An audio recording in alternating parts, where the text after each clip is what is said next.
Okay, picture the scene. It's April 11th, 1865.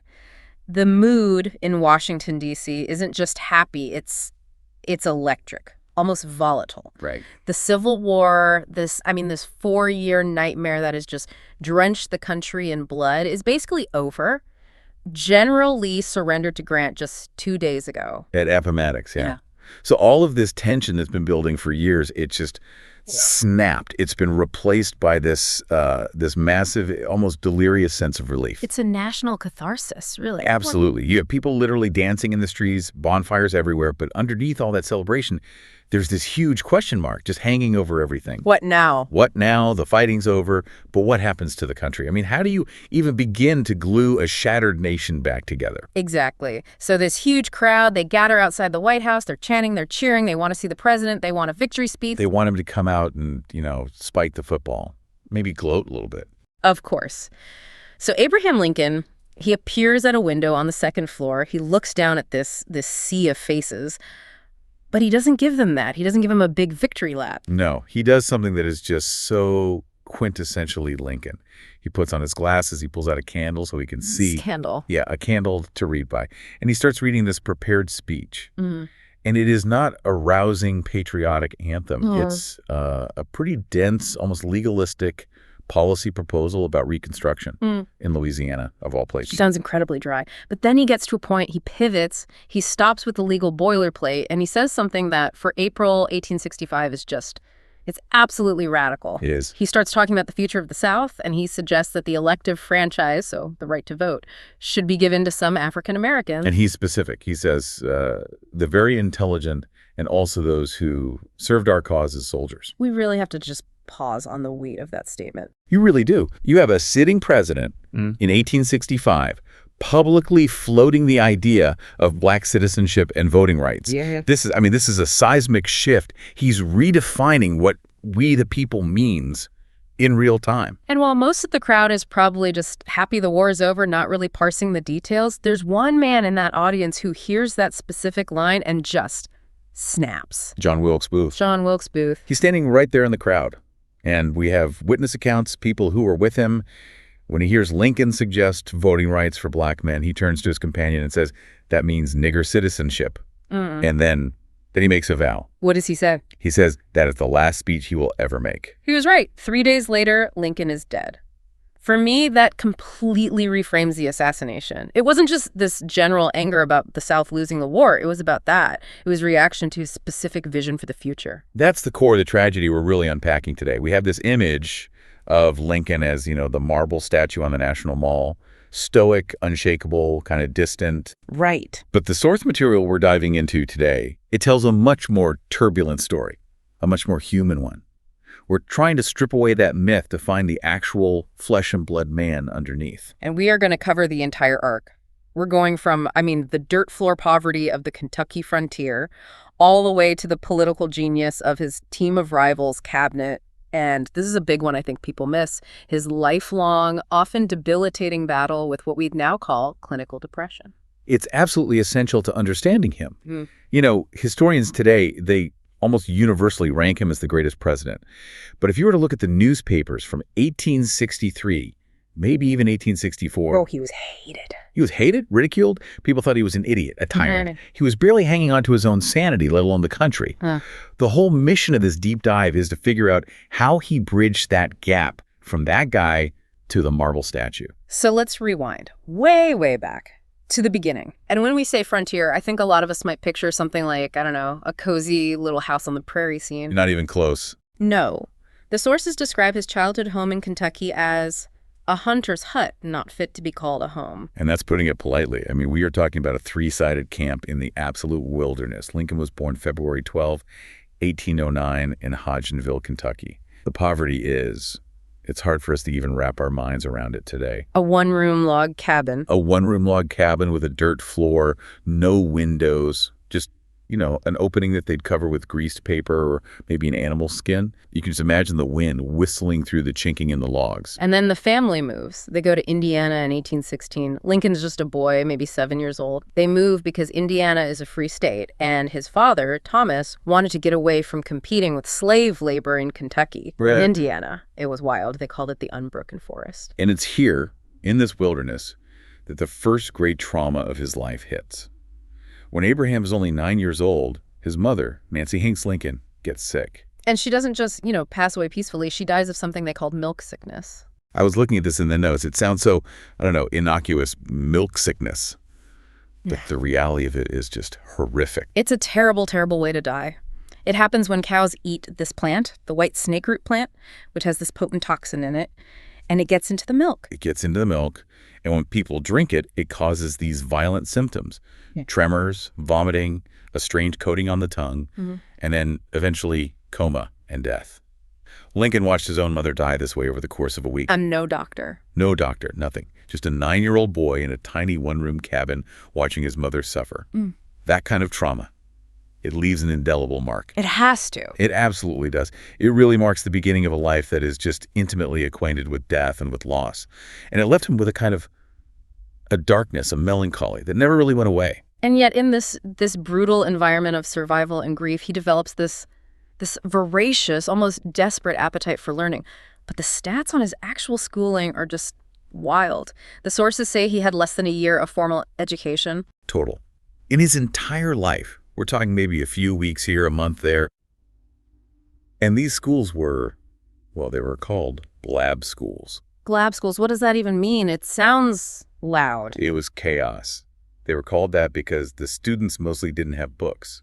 The teacher would say a sentence or a lesson, and all the students would just blab it back. They'd shout it out loud all at once to try and memorize it. So just rote memorization in a noisy room? Exactly. Not exactly an environment that's designed for deep critical thinking or, philosophical debate. So this is the central mystery of his early life, isn't it?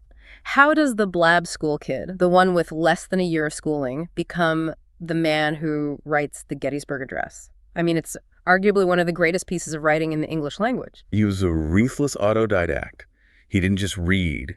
He devoured books. He would walk for miles just to borrow one. If he got his hands on a newspaper, he'd read it until he'd memorized it. And it's what he read that's so interesting. It really is. I mean, he read the Bible, of course. He loved Shakespeare. Macbeth was apparently a favorite, which, that makes sense given his darker side. He read Lord Byron, but he also read Euclid. Euclid, the ancient Greek geometry guy. Why? Exactly. And this wasn't for a math class. Lincoln read Euclid to learn how to think. He was obsessed with the idea of a demonstration. He wanted to understand what it meant to prove a truth beyond any shadow of a doubt. So he's looking for logic. Pure logic. If you look at his later speeches, they aren't flowery or emotional in the way that so many other politicians of the time were. They're like geometric proofs. They're just constructed piece by piece with words. There's this great anecdote in the notes about a school reader he got his hands on, the Kentucky Preceptor, and he would pick out these debate questions from it just to argue them with himself. One of them was, who has the most right to complain, slaves or Indians? And just think about the maturity of that for a second. He's a teenager on the frontier. He's surrounded by casual racism and violence every single day. And he's, in his own head, mentally debating the comparative injustices of slavery and indigenous displacement. It shows he wasn't just absorbing his environment. No, he was questioning it. His moral compass was already active and critical long, long before he ever got into politics. But we have to talk about the physical side of him, too, because the rail splitter became this huge political brand for him later on. Was that just, marketing spin, or was he really that guy? Oh, it was 100% real. Lincoln was physically imposing. He was 6'4". In the 1800s, when the average height for a man was maybe 5'7", he was a giant. A giant. And he was incredibly strong. He could split 400 rails in a single day. That is just back-breaking, soul-crushing labor. But there was a lot of tension wrapped up in that labor for him. Because of his father, Thomas Lincoln. Right. Thomas Lincoln was a hard, uneducated man who just struggled to survive. And in those days, a father legally owned his son's labor until he turned 21. So Thomas would hire out Abraham to the neighbors to split their rails or ply their fields. So he was out there swinging an axe all day, earning maybe, 25 cents? And Thomas is pocketing every penny. And to make it worse, Thomas just did not value Abraham's intellectual side. He thought reading was a form of laziness. He'd tell him, stop reading and get to work. Wow. So you have this brilliant, hungry mind trapped in a body doing manual labor, resentful of a father who is basically exploiting him and who doesn't understand him at all. It created this deep, deep estrangement. When Thomas eventually died years later, Abraham didn't even go to the funeral. That silence, it really speaks volumes about the pain there. It does. So as soon as he turns 21, he is out of there. He strikes out on his own, moves to Illinois, and eventually lands in this little village called New Salem in 1831. Yeah. And this is where he starts trying on different identities, right? He's trying to figure out who he is in the world. He works as a store clerk, he's a postmaster, a surveyor, but New Salem is where the legend of Abraham Lincoln really starts to form. And it starts, of all things, with a wrestling match. The match against Jack Armstrong. Jack Armstrong. He was the leader of the Clary's Grove Boys. They were the local toughs, the town bullies. Right. And they challenged the new guy, this lanky giant Lincoln, to a match. And Lincoln, he doesn't back down. He wrestles Armstrong. Accounts of who won kind of vary. Some say Lincoln won, some say it was a draw, but that wasn't the point. The point was he stood his ground. He met the alpha male of the town on his own terms. And it gained him respect. It gave him instant street cred. On the frontier, you couldn't just be smart. You had to be tough. That wrestling match bought him the social capital he needed to be listened to. It endeared him to the common man in a way that just being book smart never, ever would have. But there's another moment from this period that's much darker and maybe much more significant for his worldview. That flatboat trip he took to New Orleans. This is a crucial, crucial turning point. He takes a flatboat down the Mississippi River to deliver some goods. He floats all the way down to New Orleans. And you have to imagine this for a second. He's coming from the frontier, from log cabins and tiny villages. And he arrives in this bustling, cosmopolitan, international city. Right. But New Orleans was also the absolute hub of the domestic slave trade. And the historian Michael Burlingame notes that seeing the slave markets firsthand left Lincoln repelled. He saw it all. He saw human beings in chains. He saw what they called droves of slaves being marched through the streets like cattle. He saw families being torn apart on the auction block. For a guy who valued logic and freedom and reason, this wasn't an abstract political issue. It was a visceral shock to his system. He was sickened by it. He reportedly said something like, "If I ever get a chance to hit that thing, I'll hit it hard." That's the quote. And he carried that image with him for the rest of his life. It planted the seed of his moral stance against slavery. He understood from that moment on that it wasn't just a political problem. It was a profound human horror. So he comes back to Illinois and he makes a decision. He's going to become a lawyer. But again, there's no law school. Yep. It's all self-education. He read law. He literally walked 20 miles to borrow a copy of Blackstone's Commentaries, which is this incredibly dense, dry, English legal text. And he memorized it. He essentially downloaded the entire legal code into his brain. He later said he studied with nobody. That's just mind-blowing to me. He just taught himself law. And he became a very good lawyer.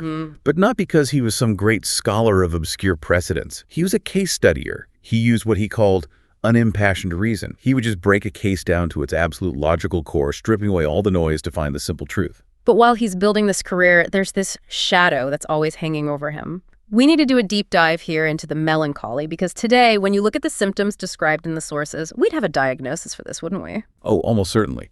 We would call it major depressive disorder or clinical depression. Yeah. In his time, they called it melancholy or the hypos.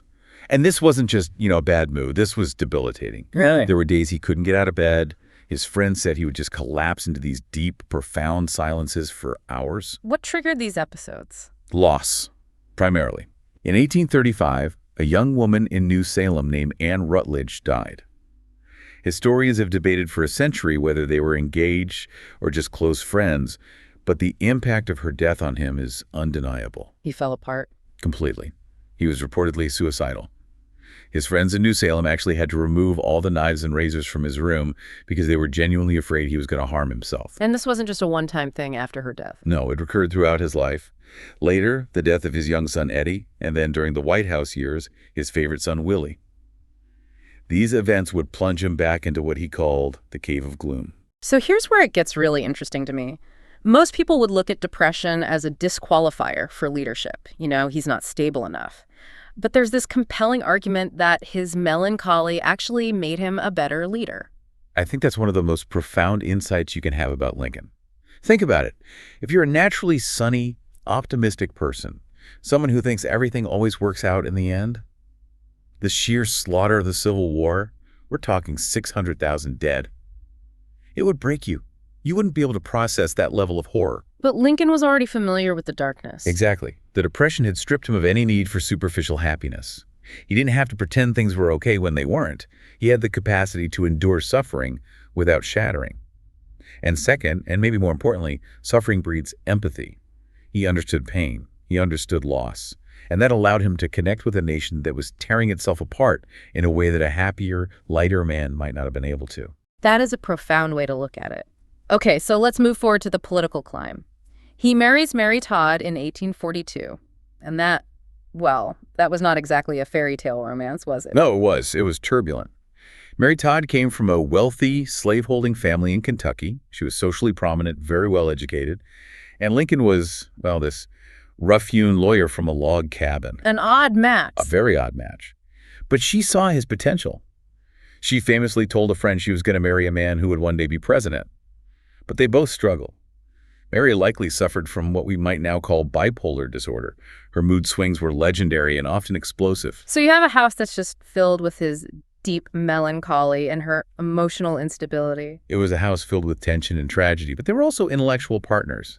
She drove him. She had an ambition that sometimes he lacked. Professionally, Lincoln is climbing. He serves one term in Congress. He opposes the Mexican War, which actually makes him pretty unpopular. And he kind of fades from the scene for a while. He goes back to practicing law, but then 1854 hits, the Kansas-Nebraska Act. This is the moment. This is the wake-up call. The Kansas-Nebraska Act opened the door for slavery to expand into new territories, and it effectively repealed the Missouri Compromise. For Lincoln, this was a moral outrage. He viewed slavery as a monstrous injustice, and he just couldn't sit on the sidelines anymore. And this leads directly to the famous Lincoln-Douglas debates in 1858. It does. He runs for the Senate against Stephen Douglas. And he loses that race. But he wins the moral argument, doesn't he? He wins the national spotlight. He articulates the anti-slavery position so clearly, so logically, that he becomes the de facto face of this new Republican Party. The debates are printed in newspapers all over the country. Suddenly, the lawyer from Illinois is a national figure. Which propels him to the nomination in 1860, and he wins the presidency with only 40% of the popular vote. It was a four-way race. And his victory is the trigger. The South sees a Republican, an avowed anti-slavery candidate in the White House, as a complete existential threat to their entire way of life. And South Carolina secedes in December, before he's even inaugurated. Before he even gets to Washington, their country is already falling apart. So he walks into the White House. The nation is fracturing. There are assassination plots swirling around him already. And what's the first thing he does? He hires all the guys who tried to beat him. The team of rivals. It is a stroke of absolute political genius. Yeah. I mean, he appoints William Seward as Secretary of State, Salmon P. Chase as Treasury Secretary, Edward Bates as Attorney General. These were the men who ran against him for the Republican nomination. Yeah. They all thought they were smarter than him. They all thought they should be president. Seward basically thought he would be the prime minister, and Lincoln would just be, a figurehead? Oh, absolutely. Seward wrote a letter early on essentially saying, look, someone needs to run this government. Maybe I should do it. And Lincoln writes back incredibly politely, but also incredibly firmly, and says, no, if this must be done, I must do it. He asserted his authority immediately, but without being petty. So why do that? Why surround yourself with people who underestimate you and might even be working against you? Why not just hire loyalists? Because he needed the best. He had zero ego about it. He knew the country was in absolute peril, and he couldn't afford to have second-rate yes men around him. He needed the heavyweights, even if they were difficult. And he won them over. Over time, he did. Seward, who started out thinking Lincoln was a country bumpkin, eventually became his closest friend and most loyal advisor. He later wrote to his wife, "The president is the best of us." That just demonstrates such a supreme self-confidence, doesn't it? He wasn't threatened by their intelligence. Not at all. He harnessed it for the good of the country.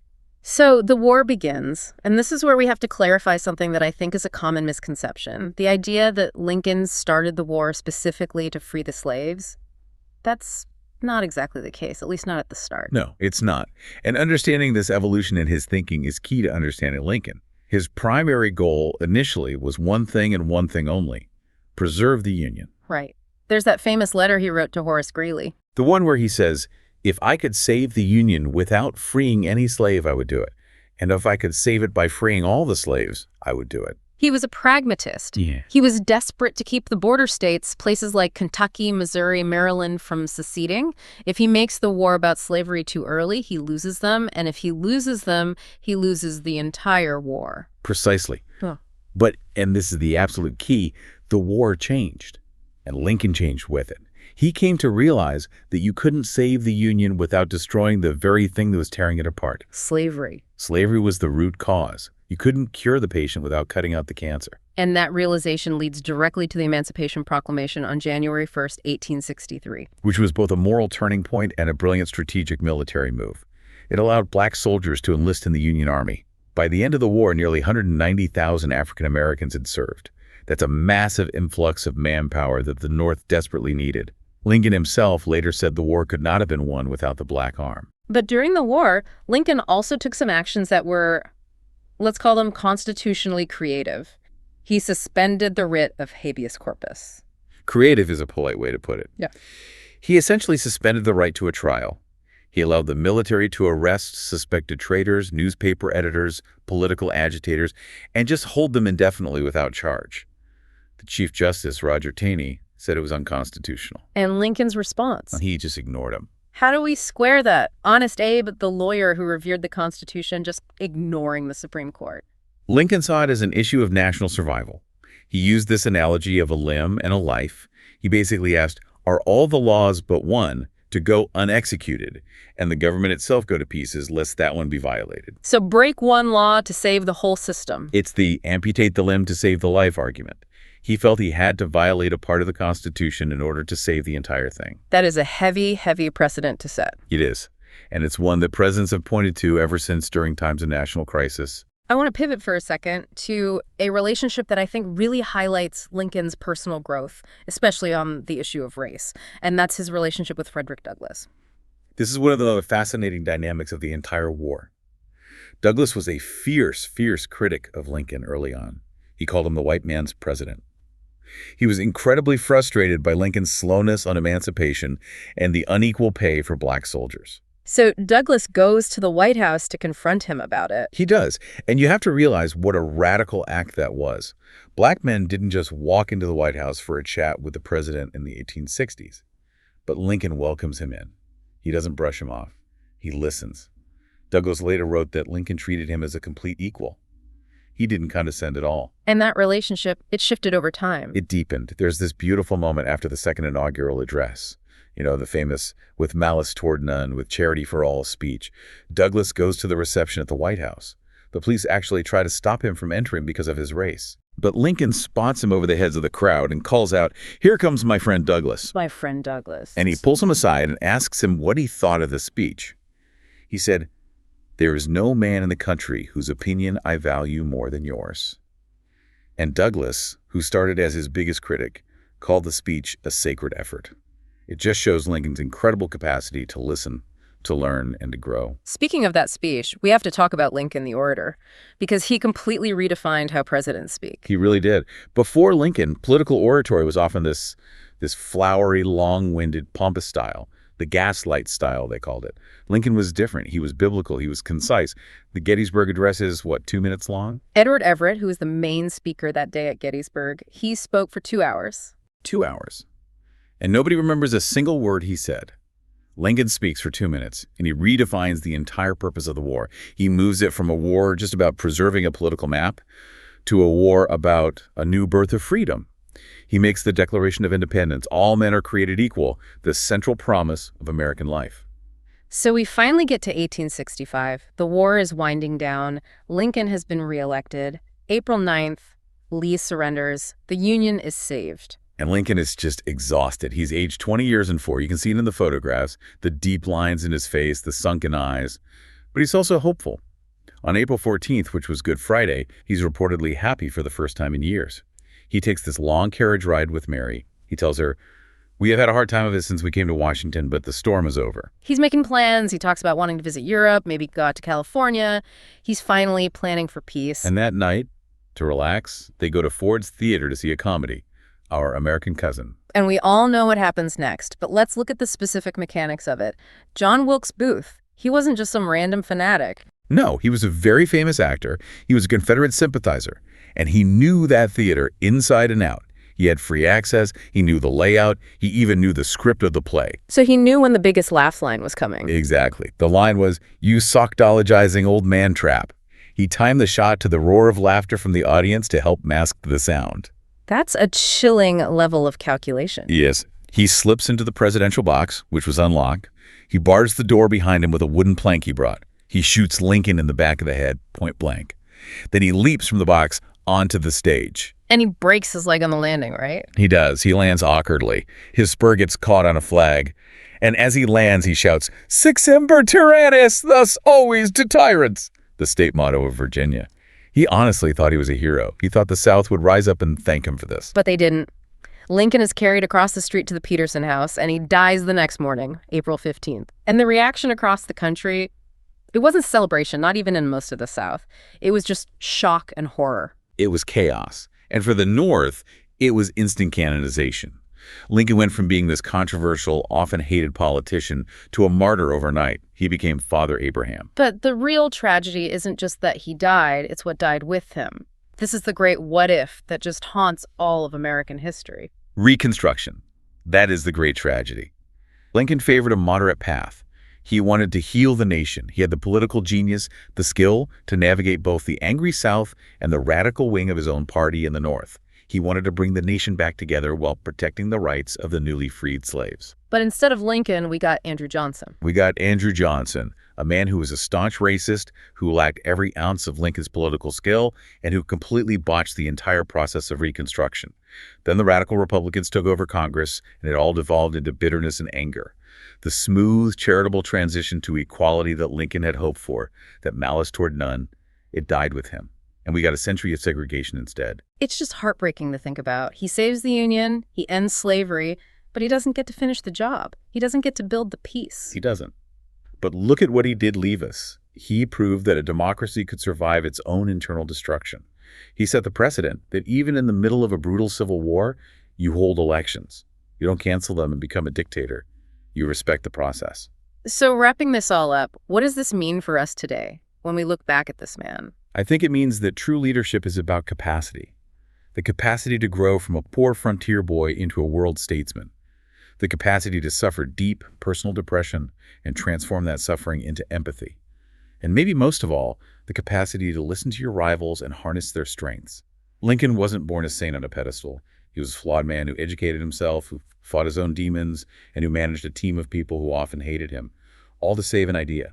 The idea that people can govern themselves, and he did it with a sense of humor and this deep, deep humanity. He wasn't a marble statue. He was a guy who loved bad jokes and probably felt things a little too deeply. Precisely. That was his strength. You know, here's a final provocative thought to leave you with. We look at the world today, and we see governments suspending civil liberties during emergencies. We see presidents with divided cabinets. We see intense polarization. But Lincoln set a standard. He suspended habeas corpus, yes, but he never, ever suspended the election. In 1864, in the middle of a war he fully expected he was going to lose, he stood for re-election. He was willing to accept his own defeat in order to preserve the system. That is the ultimate test of faith in democracy, isn't it? It is. He proved that the Constitution isn't a suicide pact, but it's also not a doormat. It's a framework that can actually withstand the fire. And that, I think, is why he belongs to the ages. And you know, if you want to explore more about the Titans who shaped our world just like him, it's why we do this. Make sure you subscribe to the History Titans channel. Like this audio if you've learned something new about the rail splitter today, maybe about the blab schools, or just how he managed that insane cabinet. And maybe share it with a friend who needs a history fix. Thanks for listening.